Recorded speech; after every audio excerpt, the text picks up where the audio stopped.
When the subject of artificial tanning arises, different people have different reactions. Some love the idea of getting a head start on summer and already being tan for the beach. Some people like to tan all year long, while others do not tan at all because of the perceived health risks that come with tanning beds.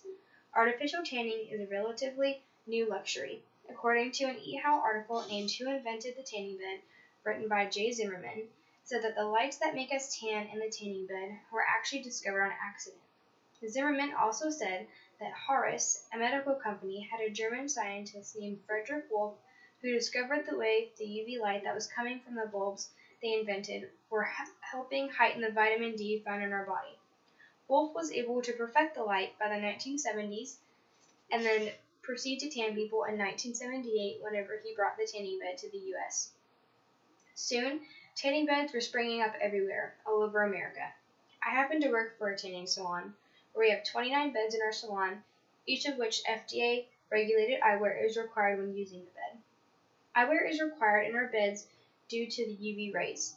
There are 3 different types of UV rays in our tanning beds. However, only 2 of them are present. There's UVA and UVB.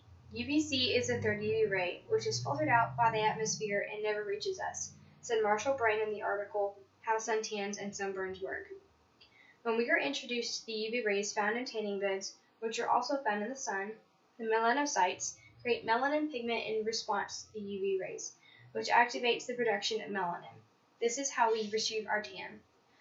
Brain also says when we are tanning and the melanin in our skin is being produced, melanin is what is going to help prevent our skin from burning and to help promote a tan outcome rather than a red sunburn. This is where the many known cons of tanning in a tanning bed are brought to people's attention. The powerful UV rays that a tanning bed provides are known to transform DNA cells and cause premature aging, including wrinkly skin and dry skin, said Mary Flynn in the online article Pros and Cons in a Tanning Bed. Michelle Kulis, from her article Pros and Cons of Using a Tanning Bed, she explains how using a tanning bed is proven to increase the risks of cancer such as carcinoma, melanoma, and ocular melanoma. Kulis also says that when someone is being exposed to the harsh UV rays in a tanning bed, there is a chance that their immune system would become weaker. The cons to tanning in a tanning bed are extensive, and the health-related issues are serious and long-term. But what some people do not realize is that tanning beds also have good effects and pros to using them. Kulis goes on to tell us that the UV light in a tanning bed can provide a person's skin with a sufficient amount of vitamin D. This is good for the skin, especially in the colder months when the sun isn't as present and effective. When someone is tanning, it is usually for that person to be tanner. This can affect one's self-esteem by finding themselves more attractive and having a bigger confidence by being comfortable with the way they look and feel and having a good sense of relief and relaxation. Some people go to the tanning bed for other reasons than wanting to be tan.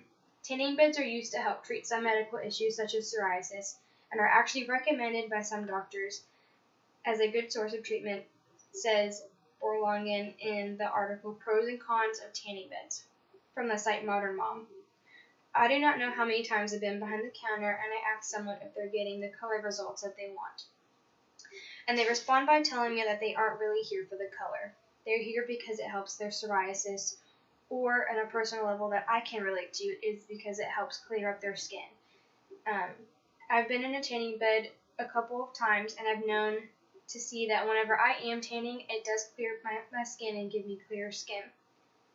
In conclusion, there are a lot of hidden facts that a tanning bed has and why people do and do not use them. There are a lot of reasons why tanning in a tanning bed would be a good or bad idea for you depending on your character and personal preference, and your reason for tanning. For some, tanning would be a life-changing experience, where others prefer not to tan at all due to their opinion of the risks overweighing any kind of good that comes with tanning. Okay, that was 4 minutes and like 39 seconds. I think it's really choppy and it's really boring, and I need to redo a lot of my structure and my transitions. Whenever I was writing it, it was hard to follow my outline because of just the way I wrote it. It was it's a lot easier to include basically everything in my introduction as part of my body. So I feel like I have so much information about tanning, but not enough about the pros and cons. I wasn't that nervous, one, because I practiced this a million times, and I'm talking to a computer, but I do get really nervous in front of crowds.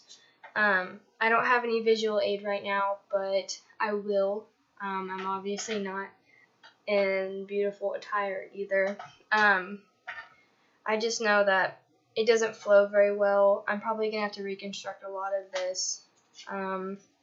Like I said, I feel like I don't have enough information on, exactly the pros and cons that I have mentioned. Like the cancer melanoma, I could go as far as telling what that is, because not everyone's going to know what that is. I'm not even sure I know completely what kind of a cancer that is. But that definitely is something that I'm going to have to work on.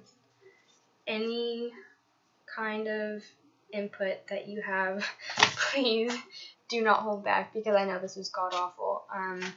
This is definitely not going to be the way I present it officially. I'm going to have to redo this baby at least 5 times. But thanks.